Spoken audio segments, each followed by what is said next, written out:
You wanna know how much I hate America? I don't really consider America to be a developed nation. I mean, how could I? Are we really supposed to respect a country that can't even take care of the basic needs of most of its citizens? I have very little respect for the Founding Fathers. I have very little respect for the US Constitution. I have no respect for our imperial terrorist military.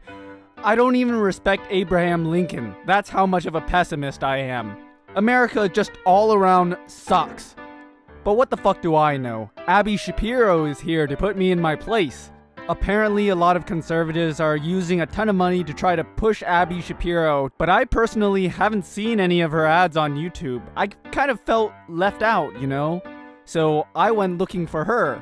So let's find out together whether Abby Shapiro has something new and original to convince me that America is the greatest nation of all time. Hello, beautiful ladies, and welcome to today's video.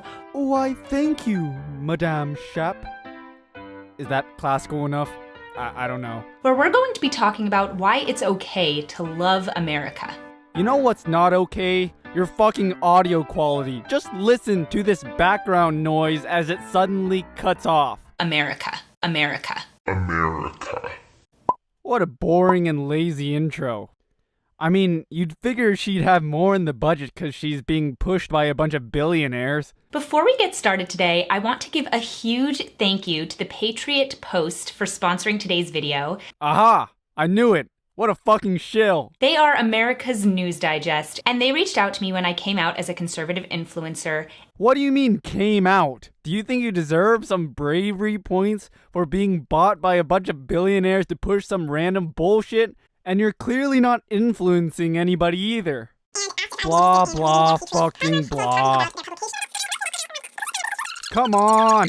As well as to share with your kids because it really gives a perspective on American history that prove what America is all about. Racism, misogyny, xenophobia, homophobia, transphobia, nukes and shotguns. And talks about why we have strayed from what the Constitution and what our founding fathers really meant for our country when they declared independence. Fuck! Almost a quarter of this entire video is dedicated to pushing this product. Get to the fucking point already.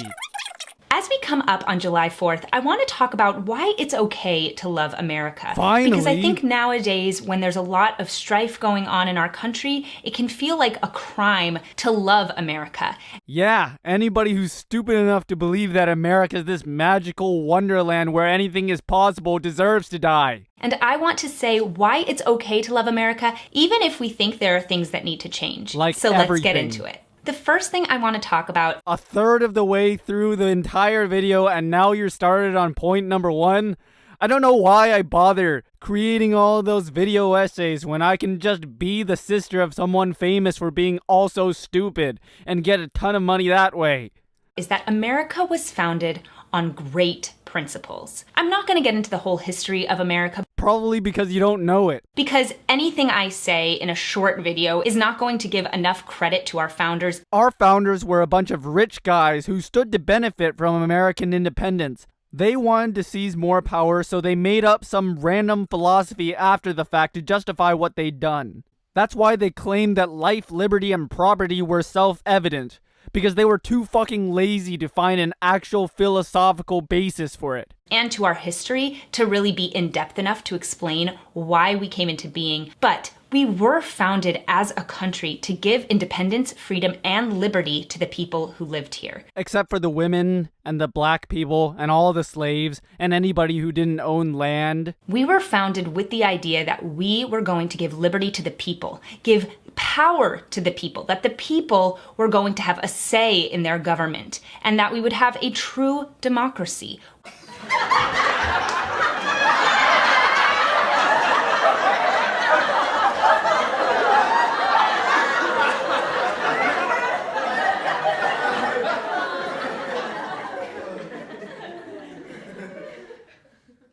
Where the people were voting for what they wanted, where the government couldn't have too much power because it was divided into 3 separate branches so that it would never become such an overlord over us, so that we wouldn't actually be able to have freedom and liberty. Freedom and liberty. says the person talking about the country with the highest prison population per capita of the entire world. And those are wonderful principles, and principles that we should be proud to be a part of, that we believe that everyone was created equal. Except the founding fathers evidently didn't actually think that. They said black people were 3/5 of a person. And also, we were not created, we were evolved through natural selection. And that we all deserve the freedom to make choices. So I'm guessing you're pro-choice then? No? So what you're saying is you only want government to step in to regulate what you think is right. Nowadays, the government has encroached on those liberties quite a bit, but that doesn't mean we don't love what America stands for. So here's the thing about being an American. Being an American is like being in a marriage. If you love your husband, if you love your spouse, that doesn't mean that you don't see their flaws and you don't want to help them be better. Yeah, but at least you get to choose your husband or spouse. Usually. I'd much rather have been born in Canada where healthcare is free. But for some reason, the Republican Party is against immigrants. You know, the ones that actually actively choose to adopt the American way of life rather than being born into it. It means that you have to love them first before you start making changes. You can't change something that you hate. And if you love America, then you can make it better. Yeah, but usually a relationship is reciprocal.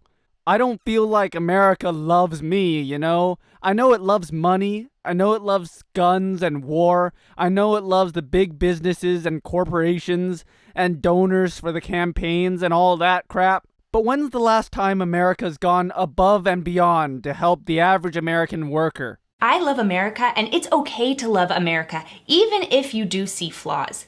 The entire country of America is just one big flaw. It's a fat, ugly, lazy, stupid, greedy piece of shit full of fat, ugly, lazy, stupid, greedy piece of shit people. Now, there are certain people who say we have flaws that go way too far in one direction, and there are people who say that we have flaws that go way in the other direction. And I'm not talking about overhauling what this country stands for. The country stands for oppression, whether it be of women, or of men, or of people of color, or of workers, or the poor, all dressed up in this neat little package of the American dream, where you can pull yourself up by the bootstraps and make everything happen. And if you're one of the 99% of people who can't, then you deserve to suffer. I'm saying there are things that we can fix in this country, and there are things that we should go back to what our founders originally meant. Fuck the founding fathers. They weren't gods. They had no idea what was coming up in the future. They would have no idea what life would be like today. The people most relevant to today are the people living today. Get over it. But that doesn't mean that we don't love what our country is and what we were built on. America is a beautiful country that we are lucky to live in, and we are lucky to have that freedom and liberty. And loving America doesn't mean that you can't acknowledge that there are certain problems and flaws. In the same way that you can love your spouse and they will have flaws and problems. You have to love something before you can try and fix it. I am proud to be an American because America stands for freedom. It does, to the rest of the world. Our Constitution has been used as a basis for constitutions around the world since it was written. We live in a place of opportunity. Equal opportunity, not equal outcome. And even though we're a country made up of all different races, all different cultures, and all different people, we all stand for the same thing. We all are Americans that believe in liberty and freedom. And so it's okay to love those things. Our founders built this country with freedom and liberty in mind. And they were patriots who fought for what we have today. Literally 90% of what you're saying is just repeating the same thing over and over and over. Freedom and more freedom. Our founding fathers are constantly being torn down nowadays, figuratively and literally.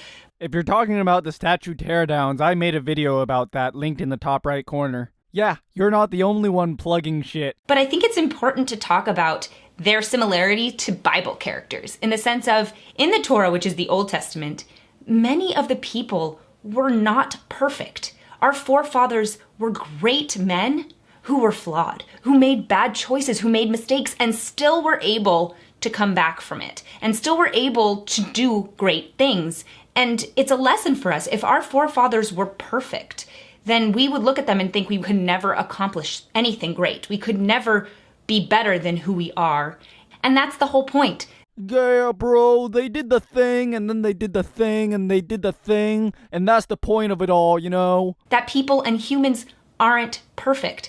Our forefathers accomplished great things, and they may have done evils as well. And it's not to downplay that they did evils, but it's to recognize that they did great things too. Does anything that she's been saying have anything to do with the Bible? Just like we today can make bad choices and still come back and do great things. Our founders fought for a country that stood for freedom and liberty.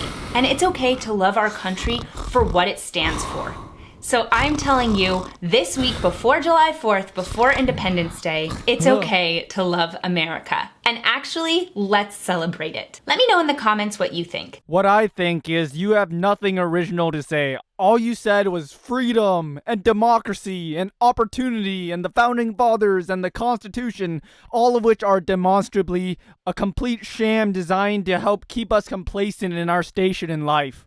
Fuck you, you have nothing original to say, and we all know that the only reason you have any views whatsoever is because you have the backing of a bunch of billionaires paying you to shill their agenda. Thank you guys so much for watching today's video. Please subscribe to my channel and blog if you haven't already. Head over to my— There's no way I'm letting you advertise to my huge audience. Bye! Fuck, that's annoying. I'm and I approve this message.